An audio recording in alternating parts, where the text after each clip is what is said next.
محترم سردار امجد علی خان صاحب امیر جماعت اسلامی ضلع اٹک کہ بحیثیت کارکن اور بحیثیت امیر ان کا ان کے ساتھ کیا رشتہ تھا اور ان کا ان کے ساتھ کیا تعلق تھا۔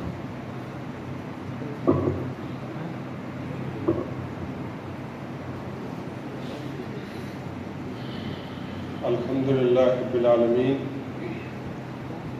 والصلاة والسلام علی رسول النبی الکریم، اما بعد، اعوذ باللہ من الشیطان الرجیم، بسم اللہ الرحمن الرحیم۔ قل ان صلاتي ونسكي ومحیای ومماتی للہ رب العالمین، صدق اللہ العظیم۔ محترم لیاقت بلوچ صاحب، نائب امیر جماعت اسلامی پاکستان، حضرات علماء کرام، قاری صاحب کی برادری کے جتنے لوگ یہاں پر شریک ہیں، اس محلے سے تعلق رکھنے والے، اس کھوڑ کمپنی سے تعلق رکھنے والے اور اس علاقے سے تعلق رکھنے والے، دور و نزدیک سے تشریف لانے والے تمام بھائیوں کو، بزرگوں کو، نوجوانوں کو، بچوں کو میں خوش آمدید کہتا ہوں۔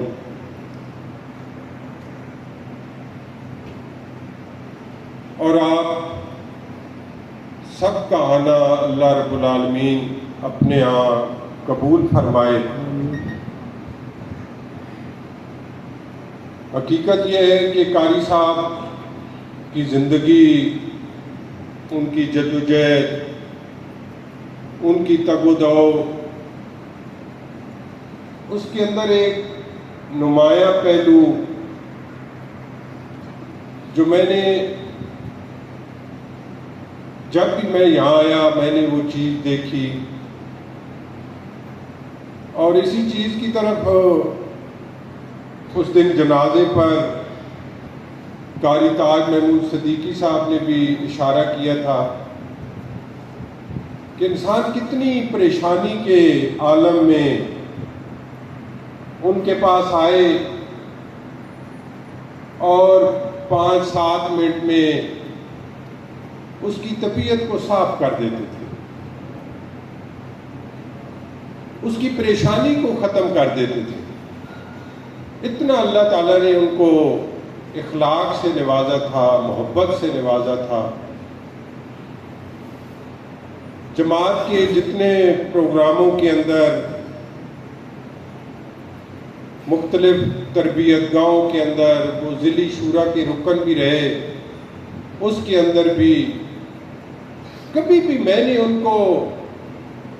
کوئی سخت جملہ کہتے ہوئے، کسی پر کوئی تنقید کرتے ہوئے، کسی کو کوئی نشانہ بناتے ہوئے نہیں دیکھا۔ اپنے کھوڑ کے تمام بزرگوں کا، نوجوانوں کا، جتنے بھی ہمارے یہاں پہ ارکان جماعت ہیں، ان کے بارے میں نے ہمیشہ ان کا مثبت، محبت والا تبصرہ سنا، اور یہی میں سمجھتا ہوں ان کی زندگی کا اتنا خوبصورت پہلو ہے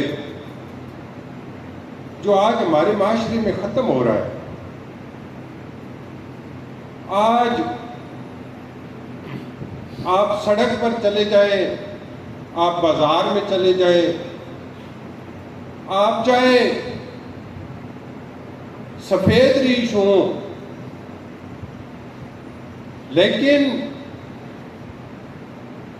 نوجوان اور بچے اس انداز سے بعض اوقات لوگوں کے ساتھ آپ کا واسطہ پڑتا ہے کہ انسان حیران ہو جاتا ہے کہ میں کہاں پر آ گیا ہوں جہاں پر کسی سفید ریش کا بھی کوئی احترام نہیں ہے۔ یہ ہماری تنزلی ہے، یہ ہماری مسلسل جو ہے وہ ہمارا گرنے کا عمل ہے، لیکن ایسے لوگ جو ہر حال کے اندر دوسروں کو خوش کرنا، دوسروں کی تواضع کرنا، دوسروں کے ساتھ محبت سے پیش آنا، اور پھر جماعت کے اندر بعض اوقات اجلاسوں کے اندر، اجتماعات کے اندر مختلف ایسے پہلو ہوتے ہیں جن کے اوپر ایک آزادانہ گفتگو ہوتی ہے، ڈسکشن ہوتی ہے، پھر کوئی فیصلہ کرنا ہوتا ہے۔ اس کے اندر بعض اوقات بندے کی آواز بھی اونچی ہو جاتی ہے، اس کی رائے کے اندر شدت بھی آ جاتی ہے، لیکن میں نے ان کو دیکھا کہ انہوں نے ہمیشہ نظم کی اطاعت کی۔ میں قاری صاحب ہفتے والے دن فوت ہوئی ہے، میں جمعرات والے دن یہاں پہ ہمارے مقامی جماعت کا اجتماع ہوتا ہے، میں اس جمعرات کو یہاں پر آیا تو بہر مغرب کی نماز ہوئی، میں ایک کونے کے اندر اس طرف جگہ تھی، میں وہاں پہ بیٹھ گیا۔ قاری صاحب نے اعلان کیا کہ نماز کے بعد درس ہوگا، اور اس کے بعد نماز کے بعد وہ کرسی پر بیٹھے اور انہوں نے درس شروع کیا۔ اتنے میں جب انہوں نے اس طرف اپنا رخ پھیرا تو ان کی نظر میرے اوپر پڑی۔ وہاں پر درس روک کر کہتے ہیں کہ جی آپ آئے ہوئے تھے تو میں درس دینا شروع ہو گیا، اور آپ اگر آ جائیں تو میں نے کہا حضرت آپ جاری رکھیں۔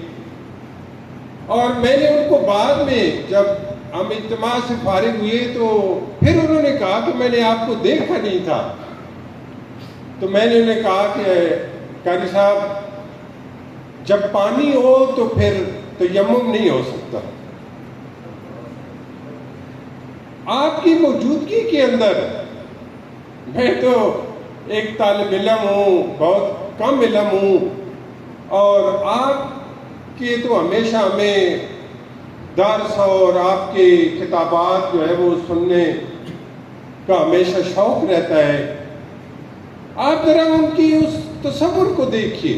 ان کی کمٹمنٹ کو دیکھیے کہ جس تحریک سے وابستہ ہے۔ یہ ہمارا بھائی عاصم بھی موجود تھا، اس کے 2 بچے بھی تھے۔ جب میں یہاں سے جا رہا تھا تو آخری بات میری ان کے ساتھ جو ہوئی تو مجھے کہتے ہیں کہ امیر صاحب دیکھیں ہماری 3 نسلیں اس تحریک سے تعلق رکھتی ہیں، یہ بہت بڑی بات ہے۔ قاری صاحب کہتے ہیں میں خود بھی موجود ہوں، میرا بیٹا بھی موجود ہے، یہ 2 بچے، اس کے چھوٹے چھوٹے 2 بچے ہیں، یہ بھی ہمیشہ اجتماع کے اندر شریک ہوتے ہیں۔ اس سے بڑا کسی انسان کا سرمایہ کیا ہو سکتا ہے کہ وہ اپنی اولاد کو بھی وہ تعلیم دے کر جا رہا ہے، اور مسلسل اس بات پہ کوشش کی۔ پچھلے دنوں قاری صاحب کی بچی کی رخصتی تھی، عاصم بھائی نے مجھ سے بہت پہلے کہا کہ لیاقت بلوچ صاحب کا ٹائم لینا ہے، ہم نے ان سے بھی رابطہ کر لیا، انہوں نے ٹائم بھی دے دیا۔ اتفاق ایسا ہوا کہ اس دن کوئی بہت اہم میٹنگ آ گئی امیر جماعت نے لیاقت بلوچ صاحب کی، بلکہ شاید انہوں نے کہیں حیدرآباد اور اس طرف ان کی کوئی ذمہ داری لگ گئی، یہ وہاں پر چلے گئے۔ تو ہم شادی پر آئے تو تھوڑا سا میں نے محسوس کیا کہ عاصم بھائی تھوڑے انہوں نے محسوس کیا ہوا تھا کہ میں نے اتنے پہلے سے کوشش کی تھی، پھر بھی مجھے ٹائم قیادت سے نہیں مل سکا۔ تو قاری صاحب نے اس چیز کو محسوس کیا تو مجھے بعد میں فون کر کے کہا کہ یہ بچہ ہے، سمجھ جائے گا، کوئی نہیں، ابھی اس کے تھوڑے جذبات ہیں، لیکن یہ انشاءاللہ کبھی بھی آپ سے ناراض نہیں ہوگا، جماعت کی قیادت سے ناراض نہیں ہوگا، اس کی محبت اسی طرح برقرار رہے گی، وقتی بات ہے ختم ہو جائے گی۔ جماعت نے ایک دفعہ جو ہے وہ 96 کے اندر غالباً ممبر سازی کی مہم طے کی، اس کی بہت ساری تفصیلات ہمارے امیر افسر صاحب موجود ہیں، حاجی صاحب موجود ہے، ایک ہمارے ساتھی وہ اس سے پہلے دنیا سے رخصت ہو گئے،